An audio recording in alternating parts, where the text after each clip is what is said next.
Manan Vatsyayana Reuters. President Trump returned from his 12-day trip to Asia Tuesday night, with few major gaffes to answer for but few accomplishments to show for it, either, a fact he underscored with a strange "what I did on my fall vacation" speech Wednesday that failed to produce the major announcement he'd promised. Trump headed out on his trip shortly after special counsel Robert Mueller's first indictment and guilty plea, and the administration expressed some concern about that. He worries about his ability to negotiate with various entities and how much he's hamstrung by this, a senior White House official told CNN, adding that Trump felt he'd be in a better position once the investigation was resolved. Unfortunately for Trump, that could be months or years down the line. How will that affect his ability to conduct foreign policy? The record of previous presidents facing probes like Mueller's shows that in fact they have turned to global affairs as a forum where they can make a difference and get things done even as domestic politics becomes a gridlocked nightmare for them. But they've relied on having a competent and carefully compartmentalized staff, and even so, the presence of an investigation can reduce what an administration can achieve. You can get work done, and you can make progress, says David Gurgen, who worked in the Nixon White House during Watergate and then in the Clinton White House during the early days of the Whitewater probe. Investigations can weaken the White House, but you have to convince everybody else to keep working. I think it's extremely important that everybody keep their bearings, that they're not panicked, they're not lashing out, but that sort of message control, and staff control, has been beyond the abilities of the Trump team since the start, making it even more challenging for them to achieve now. Moreover, the task of keeping an even keel starts with a firm hand on the helm, and this White House has struggled to cope with a president whose announcements often take his own staff by surprise. Nixon's temper was legendary. Clinton, Gurgen recalls, was prone to volcanic but short outbursts, but he too was largely predictable. By contrast, the present White House doesn't have any sense of what the current president is going to say next. Nixon and Clinton were not alone in facing special prosecutor investigations. Ronald Reagan did as well, for Iran-Contra.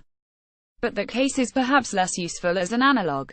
For one, it concerned the conduct of foreign affairs, circumscribing the president from global moves in a different way. For another, although Reagan achieved few major things after the start of the Iran-Contra affair, he was also deep in his second term, a point at which presidents often achieve little anyway. Both Nixon and Clinton viewed foreign affairs as a place where they could make a difference, both in the world and in the political standing, even as they lost traction domestically. Congress and the political press were consumed with their scandals, but overseas, the executive branch could work largely on its own. It helped that both Nixon and Clinton invested a great deal of effort in foreign affairs.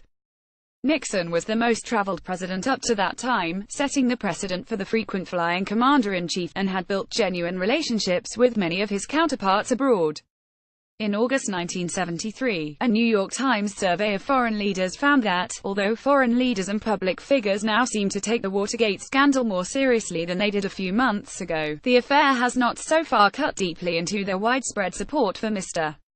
Nixon's course in foreign policy, and that there has been no sign that Watergate has crippled any ongoing negotiations or otherwise set back normal diplomatic business. You have to convince everybody else to keep working. I think it's extremely important that everybody keep their bearings, that they're not panicked. Speaking to the Miller Center at the University of Virginia in 2005, Clinton's national security advisor, Sandy Berger, recalled a feeling of solidarity during the Monica Lewinsky scandal. The president received a lot of support from foreign leaders during this period. They were somewhat mystified. Berger said, "I think most foreign leaders are the subject of attack for some reason or another. Maybe there was a certain identification with the siege that Clinton was under and feeling that they, not necessarily for a similar kind of transgression, but that they had felt the brunt of an angry press and an angry Congress and could understand what Clinton was going through. Since Clinton was under investigation for most of his presidency, nearly everything he did in foreign affairs, from the Balkan Wars to the Good Friday Agreement, came under the cloud of Whitewater." Nixon's list was shorter, but during Watergate his administration helped negotiate peace after the Yom Kippur War, brought about an end to the Arab oil embargo, and even conducted a triumphant foreign trip in the last months before his resignation. Every political advantage brings a corresponding political weakness, and both Nixon and Clinton encountered the downside of turning abroad. Critics accused them of trying to use global affairs to distract from their political troubles. In October 1973, 4 days after the Saturday Night Massacre, and 2 weeks after Vice President Spiro Agnew's resignation, Nixon ordered a global military alert, ostensibly in response to Soviet military movements, though critics viewed it as an attempt at distraction.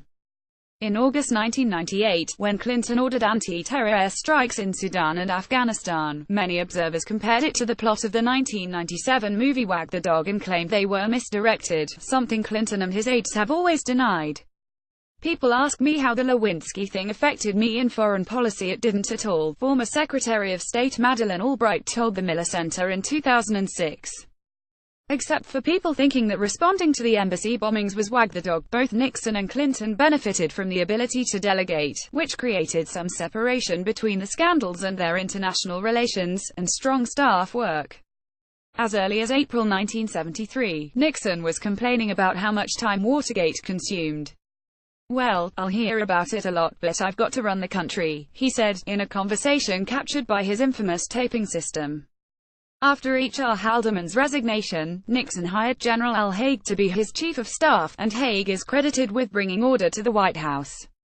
Nixon also had in Secretary of State Henry Kissinger, an aide who could for good or ill basically run the nation's foreign policy apparatus without much input from the president.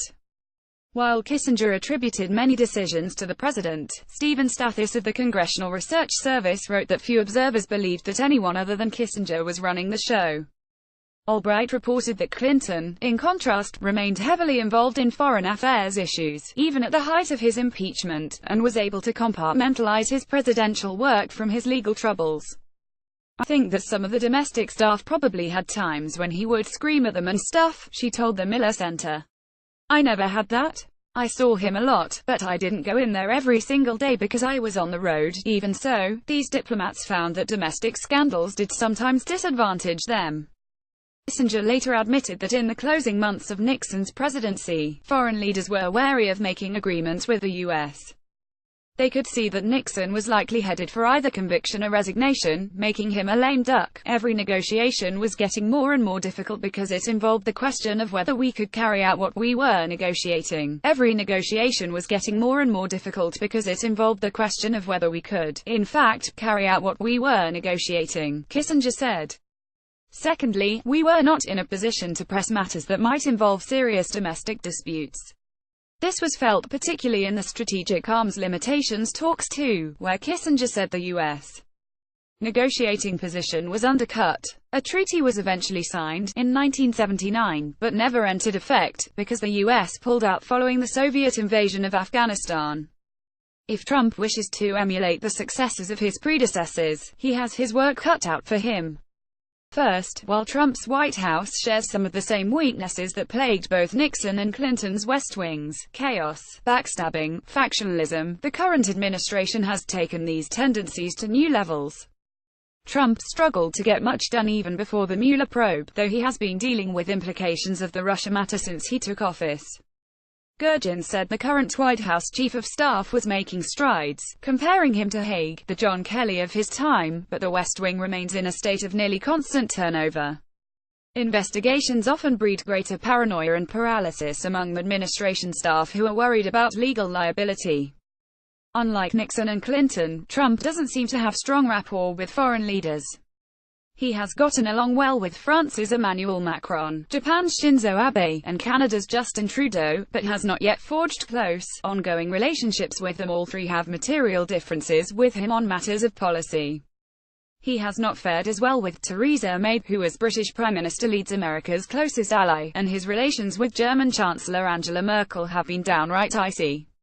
The personal bond with Chinese President Xi Jinping has so far translated into little concrete action, even on North Korea, and Trump's good relationships with leaders in Saudi Arabia and the Philippines show little prospect for producing major global breakthroughs. Trump also doesn't have a strong staff in place that can keep their heads down and work on their jobs, nor lieutenants he can trust. He has repeatedly undercut Secretary of State Rex Tillerson, making it very clear to foreign leaders that Tillerson does not speak for the president. Meanwhile, the lower ranks of his administration remain empty.